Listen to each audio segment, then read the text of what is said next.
ভারত থেকে বক্তব্য দেওয়ার মাধ্যমে বিচার কাজ বাধাগ্রস্ত করা এবং হুমকির অভিযোগে ক্ষমতাচ্যুত সাবেক প্রধানমন্ত্রী শেখ হাসিনার বিরুদ্ধে আদালত অবমাননার অভিযোগ এনেছে আন্তর্জাতিক অপরাধ ট্রাইব্যুনালের তদন্ত দল। বিচার কাজে বাধা দেওয়ার অভিযোগ কেন আনা হবে না তার ব্যাখ্যা দিতে শেখ হাসিনাকে নির্দেশ দিয়েছেন আদালত। শেখ হাসিনার বিরুদ্ধে আদালত অবমাননার বিষয়ে ব্যাখ্যা দিতে তাকে হাজির হওয়ার জন্য দুটি জাতীয় পত্রিকায় বিজ্ঞপ্তি প্রকাশের নির্দেশ দিয়েছেন আন্তর্জাতিক অপরাধ ট্রাইব্যুনাল।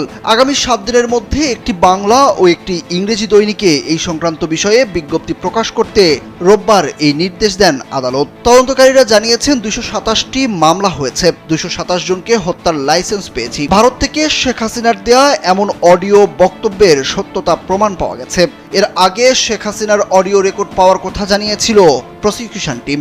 পরে আদালত আলামতের ফরেনসিক তদন্ত করার আদেশ দিয়েছিলেন।